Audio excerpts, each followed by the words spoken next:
Welcome back to CMA Telugu. ఈరోజు మన క్లాస్లో టాపిక్ వచ్చేసి పర్కసిట్స్ అనమాట. సో పర్కసిట్స్లో మోటార్ కార్ వాల్యుయేషన్ అనేది అయిపోయింది. అండ్ ఈరోజు క్లాస్లో వెహికల్ అంటే అదర్ దాన్ మోటార్ కార్ యొక్క వాల్యుయేషన్ ఎలా ఉంటుంది అనేది ఈరోజు క్లాస్లో మనం డిస్కస్ చేద్దాం అనమాట. So valuation of perquisite in respect of vehicle other than motor car అంటే మోటార్ కార్ కాకుండా ఏదైతే వేరే అదర్ వెహికల్స్ ఏవైతే ఉంటాయో అలాంటి ఫెసిలిటీస్ కనుక ఎంప్లాయీకి ప్రొవైడ్ చేస్తే పర్కసిట్స్ ఎలా వాల్యూ చేస్తాం అనేది అనమాట. So the facility provided by employer is taxable in the hands of employee on the following basis. So ఎంప్లాయీకి ఇచ్చే ఫెసిలిటీస్ ఈ ఫాలోయింగ్ బేసిస్ ప్రకారం ట్యాక్సబుల్ అవుతుంది.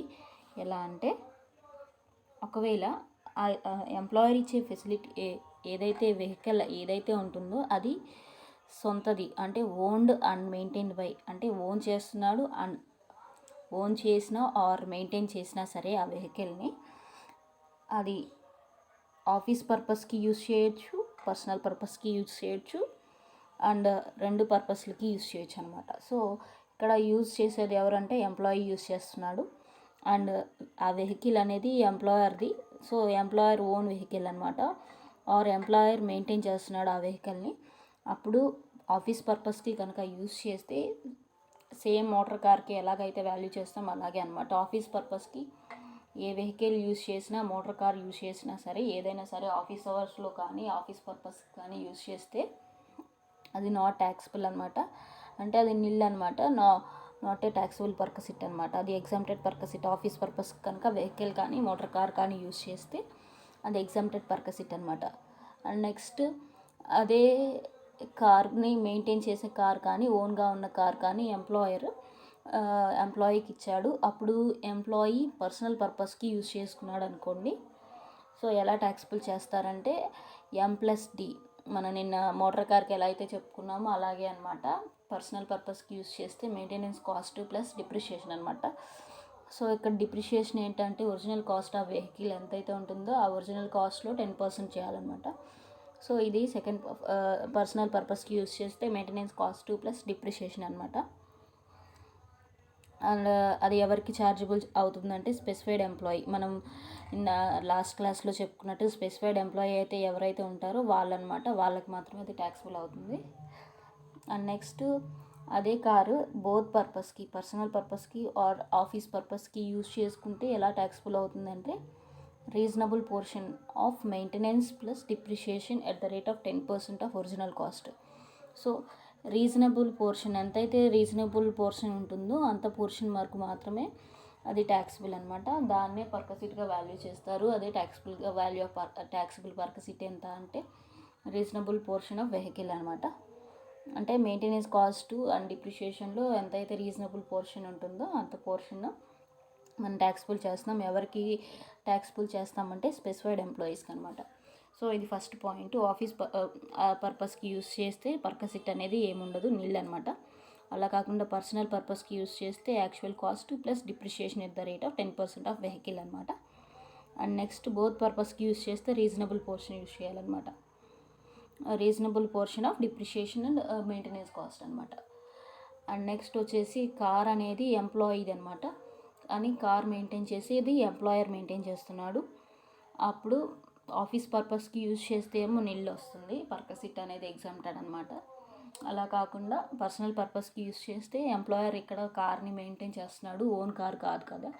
సో ఇక్కడ ఎంప్లాయర్ బేర్ చేసే ఎక్స్పెన్సెస్ ఏంటి, ఓన్లీ మెయింటెనెన్స్ కాస్ట్ అనమాట.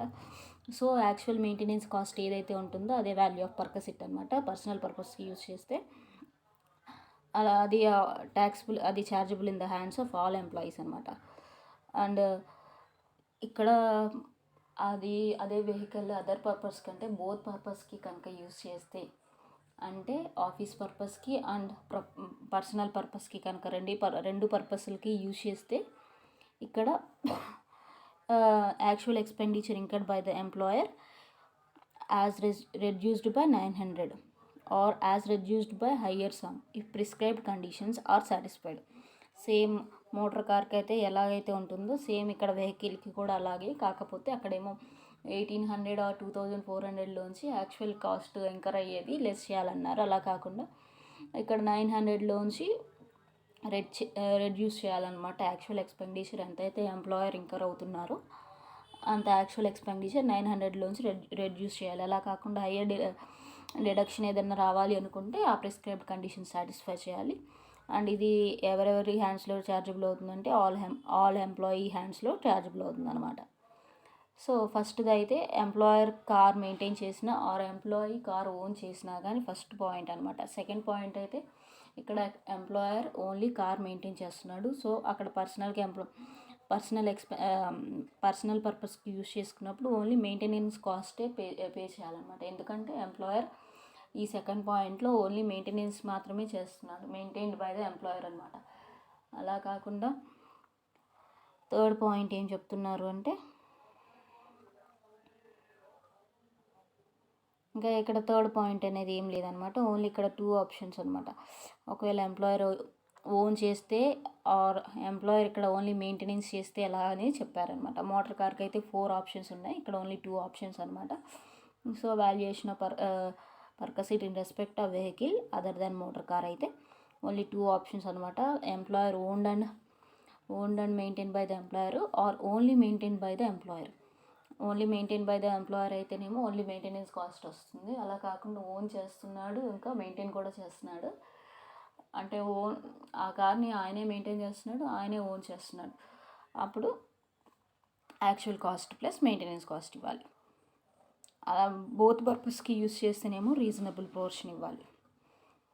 ఇదన్నమాట. నెక్స్ట్ పర్కసిట్ వచ్చేసరికి ఇది టోటల్గా మనం ఈరోజు క్లాస్లో టోటల్గా మనం ఇన్స్టిట్యూట్ మెటీరియలే ఫాలో అవుతున్నాం అనమాట. ఇన్స్టిట్యూట్ మెటీరియల్ ఒక పీడిఎఫ్ ఫాలో అవుతున్నాం, నోట్స్ రాయకుండా ఓన్లీ ఈ పీడిఎఫ్లోనే మన క్లాస్ ఈరోజు డిస్కస్ చేద్దాం. సో నెక్స్ట్ పర్కసిట్ వచ్చేసి valuation of perquisite in respect of free domestic servants. Free domestic servants అంటే ఇంట్లో ఎవరైతే పని వాళ్ళు ఉంటారో వాళ్ళనమాట. సో ఎంప్లాయీ యొక్క ఇంట్లో పనివారిని ఎంప్లాయర్ అపాయింట్ చేశాడనమాట. అంటే పని వాళ్ళని ఎంప్లాయీ హౌస్లో వర్క్ చేయడం కోసం ఎంప్లాయర్ చేశాడనమాట. మామూలుగా అయితే ఎవరింట్లో వాళ్ళు అపాయింట్ చేసుకోవాలన్నమాట వాళ్ళ సర్వెంట్స్ని, డొమెస్టిక్ సర్వెంట్స్ని. అలా కాకుండా ఇక్కడ ఏం చేశాడు, ఎంప్లాయరే ఒక సర్వెంట్ని చూసి ఎంప్లాయీ యొక్క హౌస్లో డొమెస్టిక్ సర్వెంట్గా అపాయింట్ చేశాడు. సో అది కూడా ఒక బెనిఫిటే కదండి. So valuation of perquisite in respect of free domestic servants. So ఇక్కడ ఏంటి, ఎంప్లాయీ ఇంట్లో డొమెస్టిక్ సర్వెంట్ అంటే ఒక పని మనిషిని అపాయింట్ చేశాడు. ఆ పని మనిషికి ఇచ్చే ఎక్స్పెన్సెస్ కానీ ఏదైనా శాలరీ ఆర్ వేజెస్ ఏదైతే ఉంటుందో అది ఎంప్లాయర్ ఇస్తున్నాడు. సో ఎంప్లాయీకి ఏంటి, సర్వెంట్ ఫ్రీగా వాళ్ళ ఇంటికి వచ్చి వర్క్ చేసి వెళ్తుంది. అండ్ మనీ ఎవరు పే చేస్తున్నారంటే ఎంప్లాయర్ పే చేస్తున్నాడు, ఎంప్లాయీకి పే చేస్తున్నాడు. సో ఇది డొమెస్టిక్ సర్వెంట్ ఫెసిలిటీ అనమాట. సో ఈ పర్కసిట్ ఎలా వాల్యూ చేస్తారు అంటే the value of perquisite is determined as under. ఈ కింద ప్రకారం ఈ పర్కసిట్ని వాల్యూ చేస్తారంట. ఒకవేళ ఇక్కడ సర్వెంట్ అనేది ఎవరు అపాయింట్ చేసి ఉండాలి, ఎంప్లాయర్ అపాయింట్ చేసి ఉంటే actual cost to the employer is tax plus perquisite. అప్పుడు ఎంత అవుతుంది, ఎంప్లాయర్ అపాయింట్ చేశారు కాబట్టి ఎంప్లాయరే పే చేస్తాడు. ఎంప్లాయర్ ఎంత పే చేశాడు అంతే యాక్చువల్ వాల్యూ ఆఫ్ పర్కసిట్ అనమాట. అలా కాకుండా సర్వెంట్ అనేది ఎంప్లాయీయే వర్క్ చేస్తున్నాడు అంటే మన కింద ఉన్న మన ఎంప్లాయీయే వర్కర్ని అపాయింట్ చేసుకున్నాడు. అప్పుడేమవుతుంది, servant is appoint by actual cost of employer is tax plus perquisite. Same అదే ఎంప్లాయీ అపాయింట్ చేసుకున్నా సరే ఎంప్లాయర్ ఎంతైతే కాస్ట్ ఎంప్లాయీ కోసం ఖర్చు పెట్టాడో అంత అమౌంట్ అనేది ట్యాక్సిబుల్ అవుతుంది. మామూలుగా అయితే ఎంప్లాయర్ అపాయింట్ చేస్తేనేమో స్పెసిఫైడ్ ఎంప్లాయీస్కి మాత్రమే అది పర్కసిట్ కింద ట్యాక్సిబుల్ అవుతుంది. అలా కాకుండా ఎంప్లాయీ అపాయింట్ చేసుకుని ఉంటే కనుక సర్వెంట్ అపాయింట్ చేసుకొని ఉంటే కనుక అది taxable in the hands of all employees అనమాట. ఇంకోసారి చూద్దాం. Value of perquisite is determined as under. ఒకవేళ ఒక సర్వెంట్ని ఎంప్లాయీ హౌస్లో వర్క్ చేయడం కోసం ఎంప్లాయర్ కనుక అపాయింట్ చేస్తే అది ఎలా వాల్యూ చేస్తారు అంటే అది ఎవరు అపాయింట్ చేశారు అన్న దాన్ని బేస్ చేసుకొని ఇది ట్యాక్సిబుల్ చేస్తారనమాట. ఒకవేళ ఇక్కడ ఎంప్లాయర్ అపాయింట్ చేశాడు అనుకోండి, అది ఓన్లీ స్పెసిఫైడ్ ఎంప్లాయీస్కి మాత్రమే అది ట్యాక్సిబుల్ అనమాట. అలా కాకుండా ఎంప్లాయీ అపాయింట్ చేసి ఉంటే అంటే మన ఇంట్లో మనమే వర్కర్ని అపాయింట్ చేసుకుంటే కనుక అది ఆల్ ఎంప్లాయీస్ హ్యాండ్స్లో ట్యాక్సిబుల్ అవుతుంది. అండ్ రెండు ఆప్షన్స్లో కూడా ఎంప్లాయర్కి ఎంతైతే ఎక్స్పెన్సెస్ అనేది ఇంకర్ అవుతాడో ఎంప్లాయర్, ఆ ఎక్స్పెన్సెసే వాల్యూ ఆఫ్ పర్క్విసిట్ అనమాట. ఇప్పుడు ఫర్ సపోజ్ మన ఇంట్లో వర్కర్ని మనం అపాయింట్ చేసామనుకోండి, ఏదో ఒక ఇంట్లో మెయింటెనెన్స్ పని ఏదో ఒకటి చేయటం కోసం మన ఇంట్లో వర్కర్ అపాయింట్ చేయాలనుకోండి, మంత్లీ ఒక 5,000 or 10,000 ఇస్తున్నాం. సో మనం ఇవ్వాల్సిన 10,000 కానీ మనం ఇవ్వాల్సిన 5,000 కానీ మన ఎంప్లాయర్ అంటే మన బాస్ ఎవరైతే ఉంటారో వాళ్ళు ఇస్తున్నారు. సో ఇది పర్క్విసిట్ కదండి. ఎంప్లాయర్ ఎంతైతే మనకి ఇస్తున్నారో అంత అమౌంట్ అనేది వాల్యూ ఆఫ్ ట్యాక్సిబుల్ పర్క్విసిట్ అనమాట. ఇక్కడ నోట్స్లో ఏం చెప్తున్నారంటే, if rent free accommodation is provided with gardener, then gardener salary and maintenance cost of gardener shall not be taxable. So ఇక్కడ రెంట్ ఫ్రీ అకామిడేషన్ ఏదైతే ఉంటుందో అది ప్రొవైడెడ్ విత్ గార్డెనర్ అంటే మనం ఇంతకుముందు క్లాస్లో rent free accommodation is provided with furniture or without furniture అన్నాం. ఇక్కడ ఏం చెప్తున్నారు, ప్రొవైడెడ్ విత్ గార్డెనర్ అంటే అకామిడేషన్ని చూసుకునే గార్డెనర్ ఎవరైతే ఉన్నారో ఆ గార్డెనర్ ఉన్నారనమాట. సో ఆ గార్డెనర్కి మనం శాలరీ ఇస్తున్నాం. Then the gardener salary and the maintenance cost of gardener shall not be taxable. So ఆ గార్డెనర్కి ఎంతైతే శాలరీ ఇస్తున్నామో ఆ శాలరీ కానీ ఆ మెయింటెనెన్స్ కాస్ట్ కానీ ఇక్కడ నాట్ ట్యాక్సిబుల్ అనమాట. సో ఇక్కడ ఎందుకంటే అక్కడ ఎంప్లాయర్ కడుతున్నాడు కదా. If any amount charged from the employee from such facility shall be reduce from the above value. So ఇప్పుడు మన కొంత అమౌంట్ ఏమో ఎంప్లాయర్ కట్టాడు, కొంత అమౌంట్ ఎంప్లాయీ కట్టింది ఆ వర్కర్కి. సో ఎంప్లాయీ ఎంతైతే కట్టిందో అంత అమౌంట్ వాల్యూ ఆఫ్ పర్క్విసిట్లోంచి లెస్ చేస్తాం. అప్పుడు ఎంతైతే బ్యాలెన్స్ ఇంకా కట్టాల్సింది ఎంప్లాయీ ఎంతైతే కట్టాల్సిందో, ఇప్పుడు సపోజ్ 10,000 అనుకోండి, 7,000 ఏమో ఎంప్లాయర్ కట్టాడు, ఎక్కువ అమౌంట్ కదా. అండ్ 3,000 ఏమో 10,000 ఇవ్వాలి, అయితే 3,000 ఎంప్లాయీ ఇచ్చాడు, మిగిలిన బ్యాలెన్స్ 7,000 ఎంప్లాయర్ ఇచ్చాడు. సో ఈ 3,000 ఏమో పర్క్విసిట్ కిందకి రాదు, ఓన్లీ ఆ 7,000 ఏదైతే ఎంప్లాయర్ ఇచ్చాడో అది మాత్రమే పర్క్విసిట్ అవుతుంది. అలా కాకుండా 10,000 ఉంటే 7,000 ఎంప్లాయరు 3,000 వీడు ఇచ్చాడు అనుకోండి, అప్పుడు 10,000లోంచి 300 తీస్తాం, అప్పుడు ఎంత వస్తుంది 700. అంటే ఎలా చూసుకున్నా కానీ 7,000 ఎలా అంటే ఎంప్లాయర్ ఏదైతే ఇచ్చి ఉంటాడో అదే పర్క్విసిట్ అనమాట. Next, domestic servants allowance is given to employees fully taxable. So ఇక్కడ ఏంటి, ఫుల్లీ ట్యాక్సిబుల్ అనమాట. ఇక్కడ ఎగ్జామ్ట్ అనేది ఏమీ ఉండదు. అలా కాకుండా ఇక్కడ ఓన్లీ ఎంప్లాయీ మాత్రమే కనుక సర్వెంట్కి శాలరీ ఇచ్చాడు అనుకుంటే అప్పుడు నాట్ ట్యాక్సిబుల్. అలా కాకుండా ఇక్కడ ఎంప్లాయర్ ఇస్తున్నాడు కదా, అందుకని fully taxable. Any servant allowance ఇచ్చినా సరే, డొమెస్టిక్ సర్వెంట్ అలవెన్స్ ఇచ్చినా సరే అది ఫుల్లీ ట్యాక్సిబుల్. ఇక్కడ అలవెన్స్ కాకుండా పర్క్విసిట్ అనమాట మనకు చెప్తుంది. ఇక్కడ నోట్స్లో ఏమో అలవెన్స్ గురించి కూడా చెప్పేశారు. Next, reimbursement of salary, servant salary by the employer shall be taxable in the hands of all employees. So ఇక్కడ సర్వెంట్ శాలరీ ఏదైతే ఉంటుందో అది కూడా ఫుల్గా ట్యాక్సిబుల్ అవుతుంది అనమాట in the hands of all employees. And next allowance వచ్చేసి gas, electricity or water facility అనమాట. సో ఇది కూడా పర్క్విసిటీ అనమాట. దీన్ని ఎలా వాల్యూ చేస్తారు అంటే, it is taxable on the following basis. ఇక్కడ ఎంప్లాయర్ మనకి గ్యాస్ కానీ ఎలక్ట్రిసిటీ కానీ వాటర్ కానీ ఎంప్లాయీకి ఇచ్చుంటే ఎలా ట్యాక్సిబుల్ చేస్తారు అంటే ఈ ఫాలోయింగ్ బేసిస్లో అనమాట. సో ఇక్కడ ఏ ఫెసిలిటీ అనేది ఎవరి పేరు మీద ఇచ్చారు, in the name of employee పేరు మీద కనుక ఈ గ్యాస్ ఫెసిలిటీ కానీ ఆర్ వాటర్ ఫెసిలిటీ కానీ ఆర్ ఎలక్ట్రిసిటీ ఫెసిలిటీ కానీ ఇచ్చుంటే ఎలా ట్యాక్సిబుల్ చేస్తారు అంటే, facilities provided from own sources. ఇక్కడ ఎంప్లాయీ యొక్క ఓన్ సోర్సెస్ అయితే, ఎంప్లాయర్ యొక్క ఓన్ సోర్సెస్ అయితే, అంటే ఆ ఎలక్ట్రిసిటీ ప్లాంట్ కానీ ఆ వాటర్ ప్లాంట్ కానీ ఆ గ్యాస్ సంబంధించింది కానీ ఎంప్లాయర్ యొక్క ఓన్ అయి ఉంటే, manufacturing cost to the employer, ఆ ఎంప్లాయర్కి ఎంతైతే మ్యానుఫ్యాక్చరింగ్ కాస్ట్ ఉంటుందో ఆ గ్యాస్కి ఆర్ వాటర్కి, ఆ వాటర్ ప్లాంట్కి ఎంతైతే మ్యానుఫ్యాక్చరింగ్ కాస్ట్ ఉంటుందో అంత వాల్యూ అనేది వాల్యూ ఆఫ్ ట్యాక్సిబుల్ పర్క్విసిట్. అలా కాకుండా ఫెసిలిటీ అనేది ప్రొవైడెడ్ ఫ్రమ్ అదర్ ఏజెన్సీ, అంటే ఇక్కడ ఎంప్లాయర్ది ఓన్ కాకపోయినా సరే ఎంప్లాయీ కోసం మనకి ఫెసిలిటీ ప్రొవైడ్ చేశాడనమాట ఎంప్లాయర్. అప్పుడు ఎలా ట్యాక్సిబుల్ చేస్తారంటే ఎంతైతే price actually pay to such agency, ఆ ఏజెన్సీకి ఎంతైతే ఎంప్లాయీ కోసం పే చేస్తున్నాడో అంత అమౌంట్ని వాల్యూ ఆఫ్ ట్యాక్సిబుల్ పర్పసిట్గా చేస్తాము. సో ఇక్కడ ఫెసిలిటీ అనేది ఎంప్లాయీ నేమ్ మీద కనుక ఇస్తుంటే అది అందరి ఎంప్లాయీస్ కింద, ఆల్ ఎంప్లాయీస్ కింద ట్యాక్సిబుల్. అలా కాకుండా ఈ ఫెసిలిటీ అనేది ఎంప్లాయర్ నేమ్ మీద ఇస్తుంటే అది taxable in hands of specified employees only specified ఎంప్లాయీస్కి ట్యాక్సిబుల్ అనమాట. సో ఓన్ ప్లాంట్ నుంచి గ్యాస్ కానీ, వాటర్ కానీ, ఎలక్ట్రిసిటీ కానీ ఎంప్లాయర్ ఓన్ సోర్సెస్ నుంచి ఇస్తుంటే ఎంతైతే మ్యానుఫ్యాక్చరింగ్ అవుతారో అదే వాల్యూ ఆఫ్ ట్యాక్సిబుల్ పర్పసిట్. అలా కాకుండా వేరే థర్డ్ పార్టీ ఏదైనా ఏజెన్సీ దగ్గర నుంచి తీసుకొని ఎంప్లాయీ బెనిఫిట్ కోసం ఎంప్లాయర్ ఇస్తున్నాడు అనుకోండి, అప్పుడు ఎంతైతే ఏజెన్సీకి ప్రైస్ పే చేస్తాడో ఎంప్లాయర్ అంత అమౌంట్ వాల్యూ ఆఫ్ ట్యాక్సిబుల్ పర్పసిట్ అనమాట. అండ్ ఎంప్లాయీ నేమ్ మీద ఇస్తేనేమో ఆల్ ఎంప్లాయీస్ హ్యాండ్స్లో ట్యాక్సిబుల్ అనమాట. అలా కాకుండా ఫెసిలిటీ అనేది ఎవరి పేరు మీద ఇస్తున్నారు, ఎంప్లాయర్ పేరు మీద ఇస్తుంటే స్పెసిఫైడ్ ఎంప్లాయీస్కి మాత్రమే ట్యాక్సిబుల్.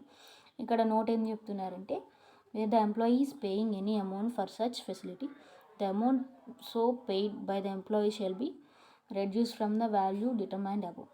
సో ఇందాక చెప్పాము మనం, ఈ ఫెసిలిటీలో కొంత అమౌంట్ ఎంప్లాయీ ఇచ్చాడు అనుకోండి, ఎంతైతే ఎంప్లాయీ ఇచ్చాడో అంత అమౌంట్ అనేది టోటల్ ఫెసిలిటీ అమౌంట్లోంచి లెస్ చేస్తారు. ఎంతైతే బ్యాలెన్స్ ఉంటుందో అంత వాల్యూ ఆఫ్ ట్యాక్సిబుల్ పర్పసిట్ అనమాట. సో ఇది గ్యాస్, ఎలక్ట్రిసిటీ, వాటర్ ఫెసిలిటీ, ఇది ఒక పర్పసిట్. ఇది రూల్ 3 క్లాస్ 4 అనమాట. అండ్ నెక్స్ట్ ఫెసిలిటీ ఏంటంటే valuation of perquisite in respect of free education. So ఇక్కడ ఏంటి, గ్యాస్ ఇవ్వలేదు, వాటర్ ఇవ్వలేదు, ఎలక్ట్రిసిటీ ఇవ్వలేదు. ఇక్కడ ఏమి ఇస్తున్నాడు ఎంప్లాయర్ అంటే ఎడ్యుకేషన్ ఫెసిలిటీ ఇస్తున్నాడు. మనం ఆల్రెడీ అలవెన్సెస్లో చాలా చూసాం. ఎంప్లాయీకి చాలా ఎడ్యుకేషన్ అలవెన్స్ అని, children education, children hostel or education facility ఇలాంటివి కూడా కొన్ని ఇచ్చాడనమాట. అండ్ ఇక్కడ ఏమి ఇస్తున్నాడు పర్పసిట్స్లో అంటే ఎంప్లాయీకి ఏమి ఇస్తున్నాడు, రెస్పెక్ట్ ఆఫ్ ఫ్రీ ఎడ్యుకేషన్, ఫ్రీగా ఎడ్యుకేషన్ ఇస్తున్నాడు. ఇది రూల్ 3 క్లాస్ 5 అనమాట. So taxable value of perquisites is as follows. ఇక్కడ ఫెసిలిటీస్ని ఇలా వాల్యూ చేస్తున్నారు. అదేంటంటే ఇక్కడ facilities provided to employee. So మన ఎడ్యుకేషన్ ఫెసిలిటీ అనేది ఎంప్లాయీకి ఇస్తున్నాం, ఎంప్లాయీ యొక్క చిల్డ్రన్కి కాదు, డైరెక్ట్గా ఎంప్లాయీకే ఇస్తున్నాం. ఇప్పుడు ఎంప్లాయర్ ఫుల్గా చదువుకోలేదు అనుకోండి, మన కింద వర్క్ చేసే ఎంప్లాయీ ఫుల్గా చదువుకోలేదు అనుకోండి, చదువుకోవటానికి ఎంతో కొంత ఫెసిలిటీ అనేది ఇస్తున్నాం. సో అది నాట్ ట్యాక్సిబుల్ అనమాట. మన ఎంప్లాయీకే మనం ఇస్తుంటే ఆ facility provided to employee not taxable. అలా కాకుండా ఎంప్లాయీ యొక్క ఫ్యామిలీ మెంబర్స్కి facility provided to family member, అప్పుడు ఎలా ట్యాక్సిబుల్ అవుతుంది. So facility provided in an institution owned by the employer. So ఇక్కడ ఏంటి, ఆ ఇన్స్టిట్యూషన్ అనేది ఎంప్లాయర్కి ఓన్ ఇన్స్టిట్యూషన్ అయి ఉంటే, or facility provided in any institution not owned by the employer by reason of his being in employment. So ఇక్కడ కూడా 2 options. Employee ఆ యొక్క ఎడ్యుకేషన్ ఫెసిలిటీ ప్రొవైడ్ చేసే ఇన్స్టిట్యూషన్ ఎంప్లాయర్ యొక్క ఓన్ అయినా ఉండొచ్చు, ఆర్ ఎంప్లాయర్ ఓన్ కాకపోయినా సరే ఎంప్లాయీ కోసం ఫెసిలిటీ ఎంప్లాయర్ ప్రొవైడ్ చేస్తున్నాడు. అప్పుడు ఎలా ట్యాక్సిబుల్ అవుతుందంటే, ఒకవేళ చైల్డ్ ఆఫ్ ద ఎస్ఎస్సి, మన ఎస్ఎస్సి చిల్డ్రన్ ఎవరైతే ఉంటారో వాళ్ళకి cost of such education in similar institution subjected to an exemption of 100 per month, 1000 per month per child shall be taxable. Other family member cost of such education in similar institution shall be taxable. So మనకి exempted పర్పసిట్స్ వచ్చినప్పుడు education facility provide చేసినప్పుడు exempt అవుతుంది. 1000 per month అయితే exempt అవుతుంది, 1000 దాటి ఉంటే taxable అవుతుందని అన్నారు కదా. సో 1000 per month లోపు అయితే ఇది నాట్ ట్యాక్సిబుల్ అనమాట. అలా కాకుండా ఎడ్యుకేషన్ ఫెసిలిటీ చిల్డ్రన్కి ప్రొవైడ్ చేసే, ఎస్ఎస్సికి ప్రొవైడ్ చేస్తే నాట్ ట్యాక్సిబుల్. చిల్డ్రన్కి ప్రొవైడ్ చేశారనుకోండి, అండ్ ఆ ఇన్స్టిట్యూషన్ అనేది ఎంప్లాయర్ యొక్క ఓన్ ఇన్స్టిట్యూషన్ అయి ఉండాలి. అండ్ ఎలా పర్పసిట్ అనేది ఎలా ట్యాక్సిబుల్ చేస్తారంటే, సిమిలర్ ఎడ్యుకేషన్ ఇన్స్టిట్యూషన్ ఏదైతే ఉంటుందో ఆ ఎడ్యుకేషన్ ఇన్స్టిట్యూట్లో ఆ ఫెసిలిటీకి ఎంతైతే అమౌంట్ యాక్చువల్ అమౌంట్ ఉంటుందో అంత అమౌంట్ వాల్యూ ఆఫ్ ట్యాక్సిబుల్ పర్పసిట్. కానీ అంత అమౌంట్లో 1000 పర్ మంత్ అనేది ఎగ్జామ్ట్ అనమాట. బ్యాలెన్స్ ఏదైతే ఉంటుందో అది ట్యాక్సిబుల్ అనమాట. So cost of such education in similar institution subjected to an exemption of 1000 per month per child shawl be taxable. So exemption ఏమో 1000 లోపు ఉంది. 1000 దాట్ రిమైనింగ్ ఇప్పుడు 5000 ఉందనుకోండి, 4000 ట్యాక్సిబుల్ అండ్ 1000 ఎగ్జామ్ట్ అనమాట. సో సిమిలర్ ఇన్స్టిట్యూషన్, మన education లాంటి similar institution ఏదైతే ఉంటుందో ఆ సిమిలర్ ఇన్స్టిట్యూషన్లో సిమిలర్గా ఎంతైతే ఫీజు ఉంటుంది, ఇక్కడ ఫస్ట్ క్లాస్ చదివే వాళ్ళకి ఎక్కడ ఎంత ఫీజు ఉంటుంది, అక్కడ ఫస్ట్ క్లాస్ చదివే వాళ్ళకి ఎంత ఫీజు ఉంటుంది, ఇది కంపేర్ చేసుకొని సిమిలర్ ఇన్స్టిట్యూషన్లో ఎంతైతే ఫీజు ఉంటుందో అంత ఫీజు అనమాట. కానీ అప్ టు 1000 పర్ మంత్ అనేది exempted per SIT. And suppose 5000 ఉంటే దాంట్లో 4000 ట్యాక్సిబుల్, 1000 ఎగ్జామ్ట్ అనమాట పర్ మంత్ అనమాట, పర్ చైల్డ్ అనమాట. అండ్ అదే ఎడ్యుకేషన్ ఫెసిలిటీ చిల్డ్రన్కి కాకుండా వేరే ఫ్యామిలీ మెంబర్స్, మన ఫాదర్ మదర్ ఇంకెవరైనా వైఫ్ స్పౌస్ ఇలాంటి వాళ్ళు ఎవరైతే ఉన్నారో వాళ్ళకి కనుక ఈ ఎడ్యుకేషన్ ఫెసిలిటీ ప్రొవైడ్ చేస్తే వీళ్ళకి ఎగ్జామ్షన్ ఏమి ఉండదు. Cost of such similar institution shall be taxable. And next reimbursement, third point అనమాట, reimbursement of education expenditure to employees. So మన ఎడ్యుకేషన్ ఇక్కడ ఏంటి, ఫెసిలిటీ ప్రొవైడ్ చేస్తున్నాం. ఎలా ప్రొవైడ్ చేస్తున్నాం, మనం ఎడ్యుకేషన్ ఫెసిలిటీ ఇవ్వట్లేదు. ఇక్కడ ఏం చేస్తున్నాము, ఎంప్లాయర్ ఆల్రెడీ ఎడ్యుకేట్ అవుతున్నాడు అనమాట. ఎంప్లాయీ ఆల్రెడీ వేరే ఇన్స్టిట్యూషన్లో చదువుకుంటున్నాడు అనమాట. సో ఎంప్లాయీ ఓన్గా తన ఫీజు ఏదైతే ఉంటుందో ఆ ఫీజు పే చేశాడు ఎంప్లాయీ. కానీ ఇక్కడ ఎంప్లాయర్ ఏం చేశాడు, ఎడ్యుకేషన్ ఫెసిలిటీ నేను ఇస్తాను, నువ్వు నీ ఓన్గా నువ్వు చదువుకున్నావు, సో ఇక్కడ నేను ఎడ్యుకేషన్ ఫెసిలిటీ నీకు ఎలా ఇస్తానంటే నువ్వు కట్టిన ఫీజు ఏదైతే ఇన్స్టిట్యూషన్కి ఎంతైతే ఉంటుందో అంత ఫీజు నేను రీయింబర్స్ చేస్తాను నీకు అని చెప్పి ఎంప్లాయీకి ఎడ్యుకేషన్ ఫీజు ఎంతైతే ఉంటుందో అంత ఫీజు, కట్టిన ఫీజు కూడా వాపస్గా రీయింబర్స్ చేశాడనమాట ఎంప్లాయీకి. ఎంప్లాయీ ఆల్రెడీ ఫీజు కట్టి చదువుకున్నాడు, కానీ ఎంతైతే ఫీజు కట్టాడో అంతే ఫీజు అమౌంట్ ఎంప్లాయీకి ఎంప్లాయర్ రీయింబర్స్ చేశాడు. సో అలా reimbursement of education expenditure to employee. So అప్పుడు ఎలా ట్యాక్సిబుల్ చేస్తారు అంటే ఇక్కడ డైరెక్ట్గా ఎంప్లాయీ చదువుకోయా అని ఇవ్వట్లేదు. ఆల్రెడీ ఎంప్లాయీ పే చేసినా సరే నేను పే చేస్తాను, నువ్వు పే చేసావు, సో నీకు ఆ ఫెసిలిటీ నేను మనీ రూపంలో ఇస్తానని చెప్పి ఎంతైతే ఎక్స్పెండిచర్ ఇంకర్ అయ్యాడో అంతే అమౌంట్ రిటర్న్గా రీఇంబర్స్మెంట్ ఎంప్లాయీకి ఇచ్చాడు. సో అప్పుడు ఎలా ట్యాక్సిబుల్ చేస్తారు అంటే actual reimbursement shawl be taxable. So ఎంతైతే రీఇంబర్స్మెంట్ చేశారు, ఇక్కడైతే సిమిలర్ ఇన్స్టిట్యూషన్ కాలే లేదు, ఎంతైతే రీఇంబర్స్ చేశాడో అంత రీఇంబర్స్మెంట్ చేసింది ట్యాక్సిబుల్ యాజ్ పర్ సిట్ అనమాట. Such reimbursement of tuition fee shall also be taxable in the hands of central government employee. So ఇక్కడ ఏం చెప్తున్నారు, గవర్నమెంట్ ఎంప్లాయీకి అయినా సరే ట్యాక్సిబులే. మామూలుగా అయితే గవర్నమెంట్ ఎంప్లాయీస్కి exempt, government employees not taxable అన్నారు కదా, ఇక్కడ అయితే సెంట్రల్ గవర్నమెంట్ ఎంప్లాయీ అయినా సరే గవర్నమెంట్ ఎంప్లాయీ అయినా సరే ట్యాక్సిబుల్ అనమాట. సో ఒక్కసారి కట్టిన ఫీజుని మళ్ళీ రీఇంబర్స్ చేశారు. సో ఎంప్లాయీ కాలేజ్ కడితే ఫీజుని చదువుకున్నందుకు ఒక అర్థం ఉంది. అలా కాకుండా ఎంప్లాయీ యొక్క ఎక్స్పెండిచర్, ఎంప్లాయీ యొక్క ఎంతైతే ఫీజు ఇన్స్టిట్యూషన్ కట్టాడో అంత ఫీజు అనేది ఎంప్లాయీకి రీఇంబర్స్మెంట్ చేశాడు, ఎందుకంటే ఎడ్యుకేషన్ ఫెసిలిటీ ప్రొవైడ్ చేయడం కోసం. సో ఇది ఫుల్గా ట్యాక్సిబుల్ అవుతుంది.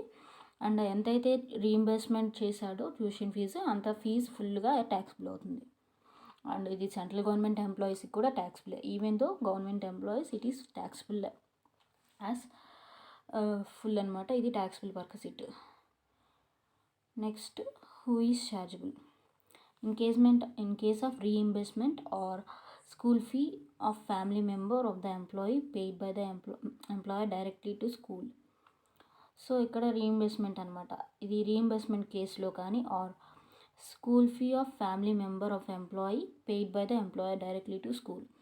సో రీయింబర్స్మెంట్ అంటే ఏంటనేది మనం చూసాం. నెక్స్ట్ ఏంటి, మన ఎంప్లాయీ తన చిల్డ్రన్స్కి ఫీజు కట్టేశాడు, సో ఫీజు కట్టలేదు, ఫీజు కట్టాలి. అయితే కట్టాల్సిన ఫీజు ఏం చేశాడు, ఎంప్లాయీకి డైరెక్ట్గా ఇవ్వకుండా డైరెక్ట్గా స్కూల్కే పే చేసేసాడు. అంటే హ్యాండ్స్కి ఇవ్వకుండా, ఎంప్లాయీ యొక్క హ్యాండ్స్కి ఇవ్వకుండా డైరెక్ట్గా ఫీజు ఏదైతే కట్టాలో ఆ ఫీజుని డైరెక్ట్గా స్కూల్కే డైరెక్ట్గా పే చేసేసాడు. ఫస్ట్ కేసులో ఏంటి, కట్టిన ఫీజు రీఇంబర్స్మెంట్ చేశాడు. అండ్ నెక్స్ట్ కేసులో ఎంతైతే ఫీజు స్కూల్కి కట్టాలో ఆ స్కూల్ కట్టే ఫీజు ఏదైతే ఉంటుందో ఆ ఫీజు డైరెక్ట్గా ఎంప్లాయీకి ఇవ్వకుండా ఫెసిలిటీగా ఎంప్లాయీకి ఇవ్వకుండా డైరెక్ట్గా స్కూల్కే పే చేసేసాడు. అప్పుడు ఎలా ట్యాక్సిబుల్ అవుతుంది, అది ఎవరికి ట్యాక్సిబుల్ అవుతుందంటే taxable in the hands of all employees అనమాట. ఇంకో కేసు ఏంటి, in any other case specified employees. ఈ రెండు కేసుల్లో ఎవరి హ్యాండ్స్లో ట్యాక్సిబుల్ అవుతుందంటే రీఇంబర్స్మెంట్ చేసినా ఆర్ స్కూల్కే డైరెక్ట్గా ఫీజు పే చేసినా సరే, ఎంప్లాయీ పే చేయాల్సిన ఫీజు ఏదైతే ఉంటుందో అది ఎంప్లాయర్ పే చేశాడు స్కూల్కి, అప్పుడు ఎవరి హ్యాండ్స్లో ట్యాక్సిబుల్ అవుతుంది, ఆల్ ఎంప్లాయీస్ హ్యాండ్స్లో.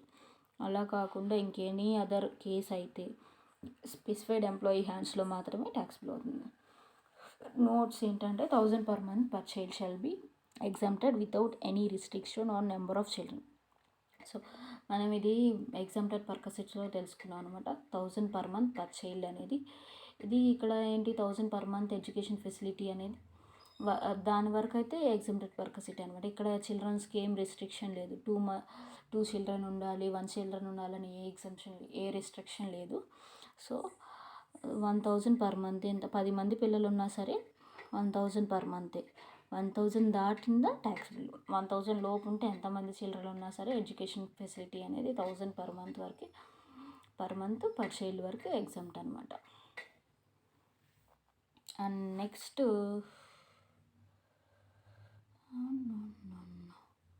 చైల్డ్ ఇంక్లూడ్స్, ఇక్కడ చైల్డ్ అని చెప్పారు, చైల్డ్లో ఇంక్లూడ్స్ అడాప్టెడ్ చైల్డ్, ఎవరైతే దత్తత తీసుకుంటారో వాళ్ళనమాట. స్టెప్ చైల్డ్, ఎవరైతే సెకండ్ మదర్ సెకండ్ ఫాదర్ ఉంటారో వాళ్ళకి పుట్టిన చిల్డ్రన్ అనమాట. Or first mother first father ఉంటారు చూసారా, వాళ్ళకి పుట్టిన పిల్లల్ని స్టెప్ చైల్డ్ అంట. Step child of the SSC but does not include grandchild or illegitimate child, అంటే ఎవరైతే ఇల్లీగల్గా పుట్టింటారో వాళ్ళు ఇంక్లూడ్ అవ్వరు చైల్డ్లో. అండ్ ఇంకొకళ్ళు ఎవరంటే గ్రాండ్ చైల్డ్, మనవాళ్ళు మనవరాళ్ళు ఎవరైతే ఉంటారో వాళ్ళు ఇంక్లూడ్ అవ్వరు. ఇది పిల్లల కోసం ఇచ్చారు కానీ మనవాళ్ళ కోసం ఇవ్వలేదన్నమాట ఈ facility. And any amount charge from employee from such facility shall be reduce from the above. So ఈ ఫెసిలిటీ ఇచ్చేటప్పుడు ఏదైనా ఎంప్లాయీ కనుక పే చేస్తే మనం ఇచ్చే పర్కసిటీ ఏదైతే ఉంటుందో ఆ పర్కసిటీ వాల్యూలోంచి ఎంప్లాయీ ఎంతైతే పే చేశాడో అంత అమౌంట్ లెస్ చేస్తాం, మీకు బ్యాలెన్స్ వచ్చేదే వాల్యూ ఆఫ్ ట్యాక్సిబుల్ పర్కసిటీ. సో ఇక్కడ ఎంప్లాయీ పే చేస్తే దానిలో పర్కసిటీ ఏముంటుంది, అందుకే అనమాట. సో పర్కసిటీ ఎంత వాల్యూ ఉంటుంది అంత వాల్యూలో ఎంప్లాయీ ఎంతైతే ఆల్రెడీ పే చేశాడో అంత అమౌంట్ అనేది లెస్ చేస్తాం.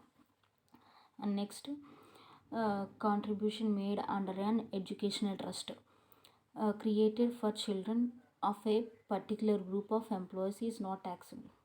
సో ఏదైనా కాంట్రిబ్యూషన్ ఇచ్చాం ట్రస్ట్లకు కానీ ఆర్ ఎడ్యుకేషనల్ ట్రస్ట్లకు కానీ, ఆర్ ఏదైనా చిల్డ్రన్ అనేది గ్రూప్ ఆఫ్ చిల్డ్రన్ ఒకే దగ్గర చదువుకుంటూ ఏదైనా ఉన్నారనుకోండి, లైక్ అనాథాశ్రమాలు వృద్ధాశ్రమాలు ఉన్నాం కదా, వాళ్ళ చదువు కోసం కానీ ఏదైనా ట్రస్ట్ కింద చేస్తే అది నాట్ ట్యాక్సిబుల్ అనమాట. And next valuation of perquisite in respect of free and next క్లాస్లో మనం valuation of perquisite in respect of free transport చూద్దాం. అంటే ఫ్రీ ట్రాన్స్పోర్ట్కి ఎంతైతే వాల్యూస్ ఉంటుంది పర్కసిటీ వాల్యూ అనేది మనం నెక్స్ట్ క్లాస్లో చూద్దాం. And thanks for watching. Please like share subscribe to my channel CMA Telugu. Please like share subscribe to my channel CMA Telugu.